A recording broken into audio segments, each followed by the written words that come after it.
Sa animated movie na Finding Nemo, anong uri ng isda si Nemo? Goldfish? Goldfish. Goldfish, parang ikaw mo ba? Paano tsura ng goldfish? Ganan. Sa animated movie na Finding Nemo, anong uri ng isda si Nemo? Tambako. Paano mukha ng tambako? Ito na ang kamukha. Ito ang kamukha ni Mami Diwata. Nandito na, papasukin natin. Ayan. Ano? Hello mga kahanas! Ayan, Ma'am Shi, alam ba kung nasaan tayo? Hindi ko rin alam kasi Secret. na-invite tayo sa isang lugar ng pestahan dahil Mayo ngayon. Susugudin natin yung mga nagpipiesta. Correct. At dahil na sinugod natin itong piyestahan na ito na malapit sa malapit sa dagat. Ayun ang clue, dagat lang. Malapit sa dagat. Malapit sa karagatan ng Pacific Ocean. Wow! Oo, Pacific Ocean. Ay, Manila-Bilang ba? Manila ba yan? Akala ko Pacific Ocean na. Nakakaloka. At dahil dyan, may trivia tayo. Ayan. Ano yung trivia natin today? Naku, ang trivia ay tungkol sa'yo. Sa akin? Oo, ang tanong. Ano yan? Ano ang paboritong pagkain ni Mama Not? Ano? Siyempre, carbonara. At ano ang sustansyang nakukuha sa carbonara? Siyempre, Ano? carbohydrates. Dami mong baon ngayon Oo, ha? nagbaon ako kasi nga ang tagal kong naghintay ng mga aras at ng mga oras at panahon. Oo. Ano ang paborito? Tanong mga kahanas. Ano yan? Ano ang paboritong tinatawag ni Janelle na pangalan ng babae? Ay, naku, hindi niyo alam. Ano mo? Ano? Manilyn? Ay! Pabalo naman.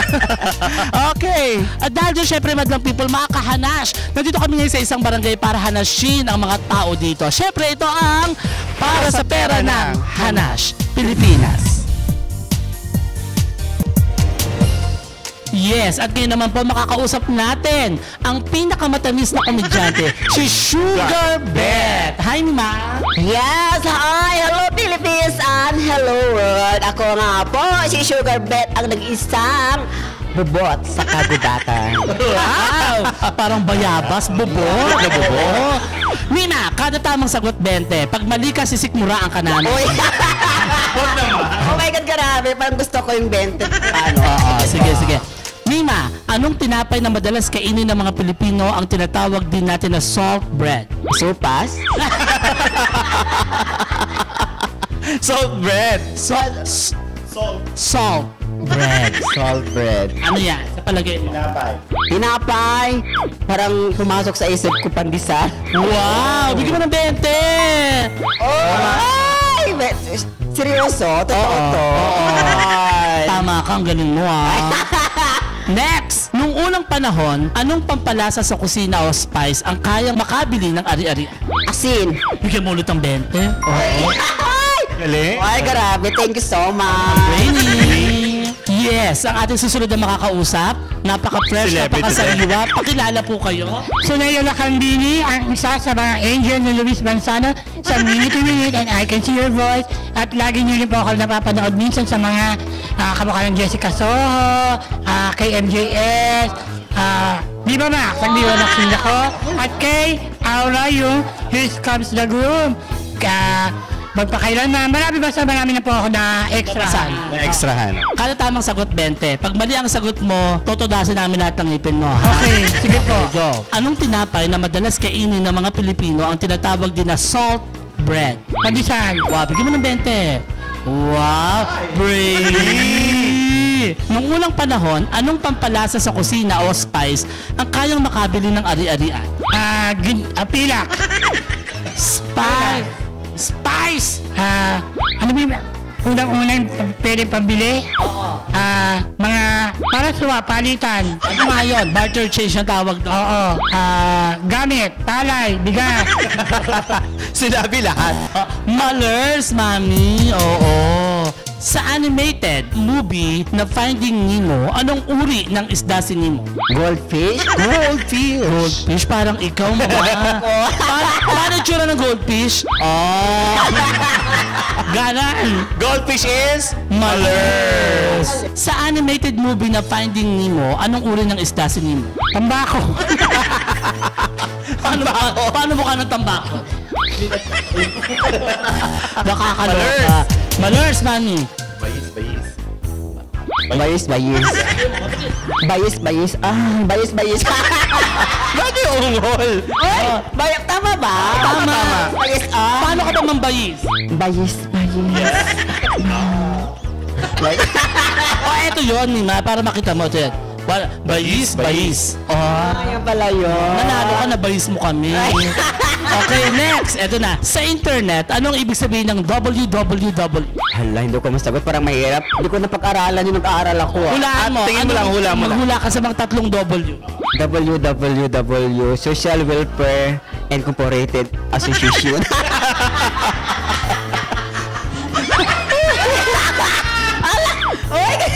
May bahala kayo dyan. Ito yung nasa na pumasok sa isip ko. Oo, bakit ba? Bakit ba? Kanya-kanya tayong determinasyon. Yes. Okay. Explanation. Correct. Sa longganisa, ano ang gusto mo? With skin or without skin? Ay, gusto ko yung without skin. Why? Masarap siya kainin pag walang balat. Masusubo mo ng buo? Ay, oo naman. Hanggang dulo talaga siya. Masusubo ka talaga ng buo. Kasi deep throat mo. Ay, hindi lang deep throat. Oo, hindi lang deep throat. Talagang lahat. Mula sa dulo ng longganisa hanggang Hanggang point P to P. Oo. Okay, eto. Totoo bang ang bading pag nagmahal, isusubo na lang ipapakain pa sa iba? Ay, totoo yun. 100.99%. Why? Kasi pag mahal mo talaga yung tao, gagawin mo lahat, ay isubo mo na lang, ibigay mo pa doon sa taong mahal mo. Ang seryoso, pero may tama. May nagpatanong dito, if ever daw, makasalubong ka ng alien, paano mo babatiin? Pag may alien ako na nakasalubong, parang, hi! Ako po si Sugar Beth, ang nag-isang pinakamagandang Diyosa dito sa sanlibutan. Kaya wag ka nang balat pumunta dito, bumalik ka na sa pinanggalingan mo. Ganun pala. Oo, tatarayan ng Ay, alien. kung alien talaga. Diba? Walang ibang magmamaganda dito sa kalupaan. Ako lang, si Sugar Beth lang. With S. Bayis. Nagbabayis mo ba kayo? Sometimes. Tayo na magbayisan tayo. Bayis. Ah, panalo ka, nabayis mo kami. Oh, bayis. Anong gagawin ko sa bayis? Magbabayis ako?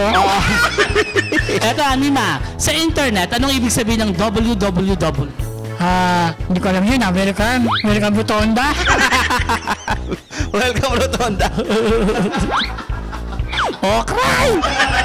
Sa longganisa, ano ang gusto mo? With skin or without skin? Bakit? Without cheese. Kasi mas masarap yung natural na lasa niya. Ulitin mo ang tanong. Anima, sa longganisa, ano ang gusto mo? With skin or without skin? Skinless. Kasi para mas madali siya kainin. Mas masarap siya. Masarap ang kalabasa without skin? Oo, kasi lalabas din ang cheese dun eh. Eto na! Totoo bang ang bading pag nagmahal, isusubo na lang ipapakain pa sa iba? Totoo po yun. Lahat sasakripisyo para po sa kanya mga mahal sa buhay. Kung makakasalubong mo ang sama ng panahon, iiwas ka ba? Hindi po. Kasi kung yun ang tinakda o kapalaran para sa iyo, tatanggapin ko po kung ano ibibigay ng po may kapal. Ang seryoso. Eto na nga, syempre, makakausap natin ang pambansang luma ng bayan, ang pinakamaganda, pinakasariwa. Pag naka-side view, mukhang artista. Yes. Sa kabilang side, mukhang politiko. Pag harap, patay na. Charot lang. Okay, at dahil dyan mga kahanashi, magandang gabi po. Live here in Kapunditan, Barangay Fiesta 2024, ang pinakamasayang fiesta handog sa atin ng pamunuang barangay ng Kapunditan. Sa pangunguna po ng ating barangay chairman at mga kagawad, syempre pa ng aking kaibigan ng Jollibee at may-ari na Lydia Lechon, Kay Maro. Maraming salamat po sa pag-iimbita niyo po sa akin. Tunay nga po nakarangalan ang bitbit ng Mima ng Bayan. I may be the most flawed but still worthy to watch for personality on social media. Yes! True, very true. True. At dahil dyan, Mima, alam namin, witty ka. Kaya naman pinagandaan ka ng Hanash Pilipinas. May mga katanungan kaming handa ka na bang sagutin? Ngayong gabi. Handa na, kada tanong 1,000. Mahal pala. Lugi. Ay, hindi. Wala pa po ako na kinulab na walang nanood. Wala pa po ako kinulab na walang viewers. Aha. Oy, wag niyo ano si Mima Otlum. Ito ang most viewed sa social media. Tandaan ninyo, minahal ako ng masang Pilipino dahil sa pagiging transparent, prangka, at totoo. Correct. At dahil dyan, Mima, ito ang unang tanong. Ang tanong, wala pang sagot dahil wala pang tanong. Eto na. Anong tinapay na madalas kainin ng mga Pilipino ang tinatawag din na salt bread? Salt bread. If I may, ang ingay ninyo magsalabas. Okay, pandesal. Very good! Bigyan ng 20 yan! Ang mura naman. Ganun. Try me muna. Okay, me. Ay, totoong 20. Mamaya mo na buksan. Oo.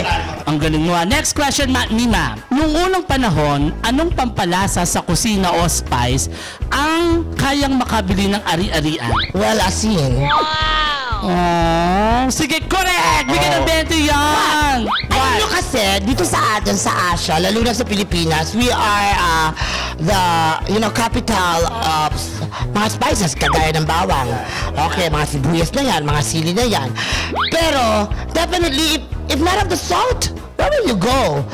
No food, no salt, no taste. At syempre, dinayo tayo ng mga Kastila, kaya tayo sinakop dahil sa mga pampalasa. Pampalasa. Okay. Sa mga ano natin, mga bawang-bawang na yan. O, Ang diba? brainy. Kaya nga, bahay kubo, kahit munti. Paso! Eto na, Mima! Ang iyong third question. Third question. Okay. Sa animated movie na Finding Nemo, anong uri ng isda si Nemo? Oh, Nemo is a clownfish. Oh my God! Palakpakan naman dyan! For me, Nemo is a clownfish because he has some sort of mixed emotionals. Okay, Nemo can be happy. Nemo can be nervous. Nemo is sometimes afraid of surroundings. Nemo is a butterfly. Wow! From inside the cocoon to being a beautiful butterfly. Si Nemo kahit isda yan.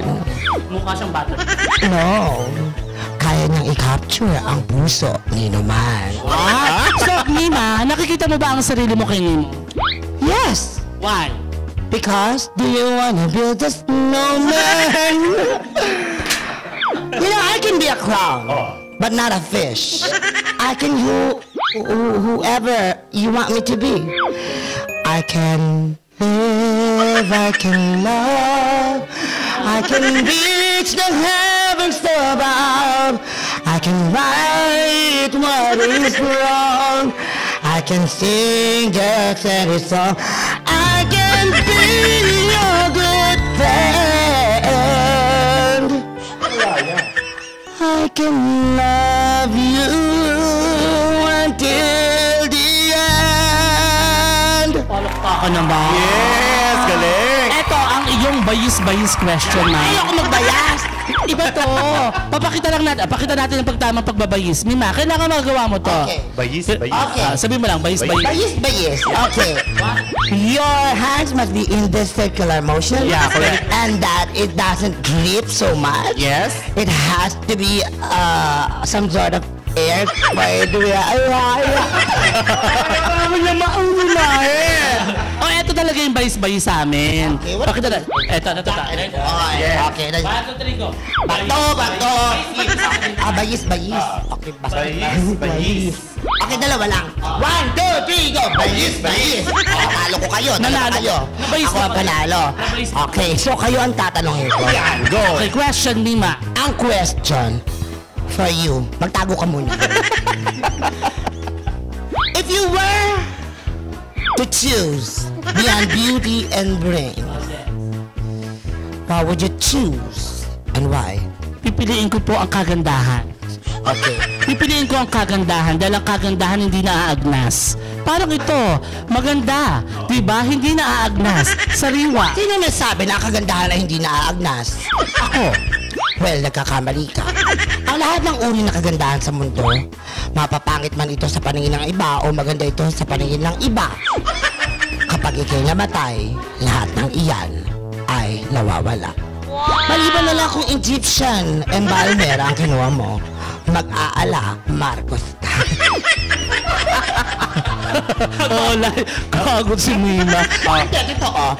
Alam niyo po ba na noong panahon na siya ating presidente, Ferdinand Marcos Sr. ay nasa Musileo pa, ang pamilya Marcos ay umiimbita pa at nagbabayad ng mahal na halaga para sa isang Egyptian embalmer para mapanatili lamang ang wastong itsura ng ating Pangulong Ferdinand Marcos na kung ako nga po ang tatanungin, sana hindi na lang siya inilibing, doon na lang siya dahil siya naman po talaga ay kahanga-hangang Pangulo ng Republika ng Pilipinas.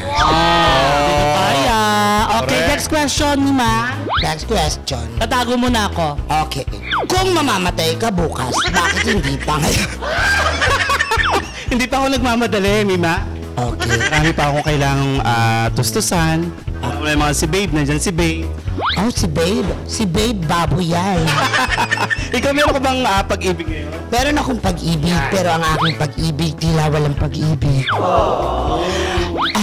Alam mo, sa akin na ay gumugulo, pero tanggap ko, mas mainam ng masaktan kesa hindi natutong magmahal ito. Tama yun.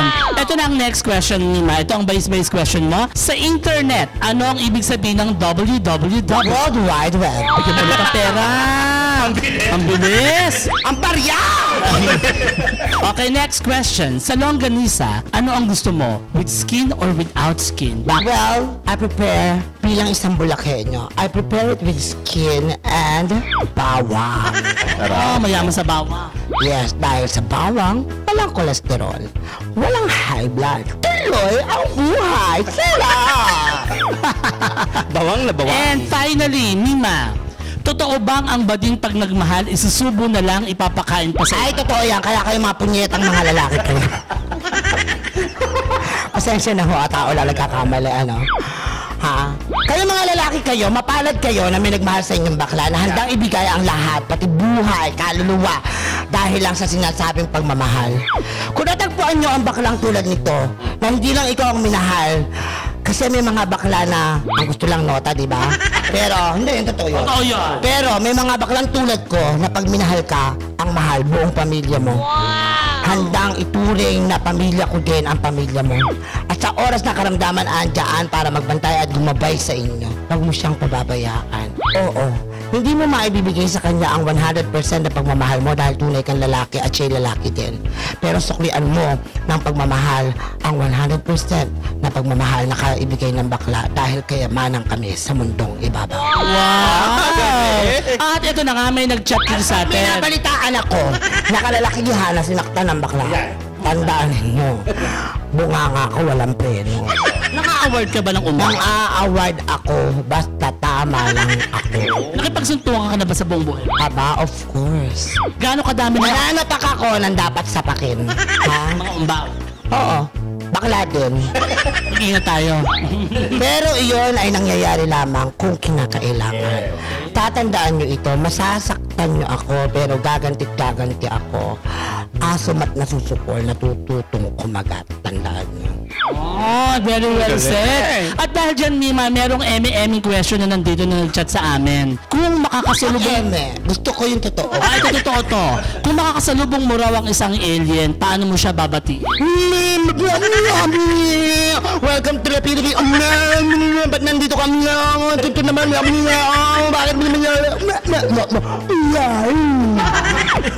Eh, Mima, ano ibig sabihin nun? Naintindihan kaya na yun? Ano ibig sabihin nun? Oh, well, sabi ko sa kanya, welcome to the Republic of the Philippines. Bakit nandito kami na P1 Victory? Naintindihan mo ba? Kung hindi mo naintindihan, pues, tao ka. Nakakaloka. Maraming salamat, Mima. Last words para sa lahat ng mga nakikinig, sumusubaybay at nanonood sa'yo. Well, ladies and gentlemen, to all my followers, 100,000 followers on social media, I may not have and possess my own TikTok account and my YouTube account because all of those are being hacked before. The only thing that I have now is my Facebook. I would love to say thank you from the bottom of my heart. You know, I haven't dreamt in my whole life to become famous, nor to become me in the future. Pero ang magiging proud lang po kayo na sa kabila ng kasikatan, mananatili po akong mapagpakumbabang tao, may puso sa kapwa ako mahihirap at boses na mahihirap na mga inaapi sa lipunan. Ang bibig ko ay hindi ko po kayang itikom pagdating sa ating mga legal na karapatan. Maraming salamat po. To all my bashers, salamat. You're still a part of me. If not of you, if not of giving hit to my page, I would be nothing. So, I owe this to God and to all of you. I'll humble myself po sa inyong lahat. God bless you all. You are not my fans, you are not my followers, you are my family. Wow! Okay, to all my 100,000 social media followers and friends, please do follow Hanash Filipinas. New content to watch for, that is worth watching for. Wow! At dahil dyan, bigyan mo naman ng cash yung Mima. Oo, sa napanalo na. Yan.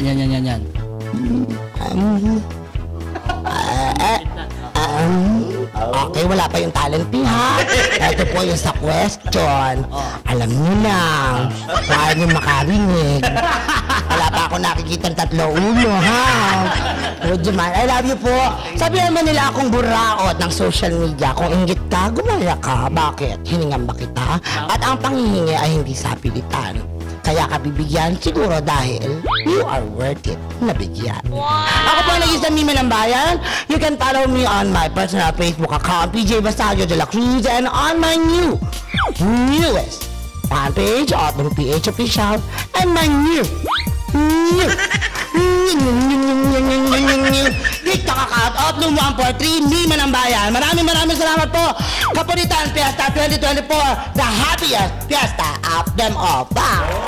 Dito yung kamukha ng Diwata. Tawagin ko. Gusto mo ba? Diwata? Sir. May kalderong dala yan. Wait! Pagbitbit tayo ng kaldero. Isang episode kay Mami. Pahiram ng kaldero. Pinakamalaki parusahan ito. Lagyan ng 10 kilong bigat. Ito na, ang kamukha. Ito ang kamukha ni Mami Diwata. Nandito na, papasukin natin. Ayan. Ano? Ano masasabi mo, Mima? Nandito na ang ati Diwata mo. Akala ko si ate nakainom ng cherry, pero ba't tahimik ka? Okay, hindi.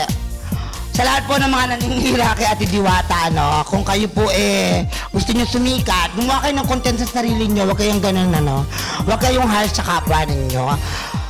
Huwag, kasi may karma po iyon, Kung ikay naiinggit dahil sa tinatamasa natin sa mga bigay sa kanya, kung ako nga o kaibigan, pinakilala pang kapatid, wala akong inggit sa katawan ko. At kung maalala niya akong bigyan, salamat. Kung hindi, salamat. Bakit? Yan, ganyan ang tao. Napakadali pong magkorting tao pero ang magpakatao ang pinakamahirap. At yung inggit ang pinakamahirap na tanggalin sakit. Kung ikay walang inggit sa katawan, alam niyo po ba ang meron kayo? Kapanatagan, kahinahunan, at pagkakaroon ng contentment sa anong bagay. At yun ang napakasarap na saya sa buhay. Your message to Ate Diwata. Okay, Ate Diwata, wish ko, total, hanggang ka na po. Ituloy mo yan. Ituloy mo. Hanggang ka yung ginagagawa mo, tuloy-tuloy mo na yan, ha? Okay, wag lalaki yung ulo mo, ate, ha? Oo, sa kabila na natatamasa mo. Bakit nga, halika. Yan na, Okay, yan ang simula ng pagkasira ng buhay ko. Thank you, Mima! Thank you so much! Hanash Pilipinas! Okay, napakasaya po nila. Okay, ladies and gentlemen, I am so proud to introduce to you a content vlog worth watching for.